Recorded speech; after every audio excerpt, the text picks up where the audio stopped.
Kerston yang mewakili PKNK dengan syarikat AML Holdings LLC yang berpusat di Jepun untuk bersama memajukan mineral, industri mineral di Kelantan.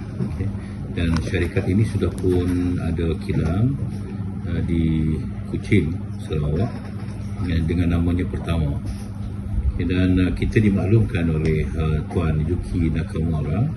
Yuki Nakamura ini adalah Vice Chairman ataupun Board of Director kepada syarikat ini, bahawa Malaysia adalah pengeluar yang ketujuh terbesar di Malaysia yang mengeluarkan mineral manganis. Malaysia yang ketujuh dalam dunia pengeluar manganis terbesar, tetapi di Malaysia hanya Kelantan yang mengeluarkan manganis. Jadi secara automatik bermaksud Kelantan adalah pengeluar manganis yang ketujuh terbesar di dunia. Boleh faham ya? Sebab hanya satu-satunya negeri yang mengeluarkan manganis di Malaysia adalah Kelantan. Dan Malaysia adalah yang ketujuh terbesar. Indirectly bermaksud Malaysia adalah, Kelantan adalah pengeluar manganis ketujuh terbesar di dunia.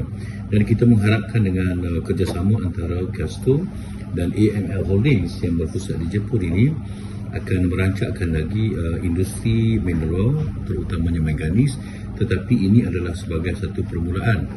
Ya, maka kita mengharapkan insya-Allah banyak lagi usaha-sama yang boleh dibuat antara Kerston, Kerajaan Negeri Kelantan dengan Pertama dan juga dengan AML Holdings dan kerjasama daripada ECERDC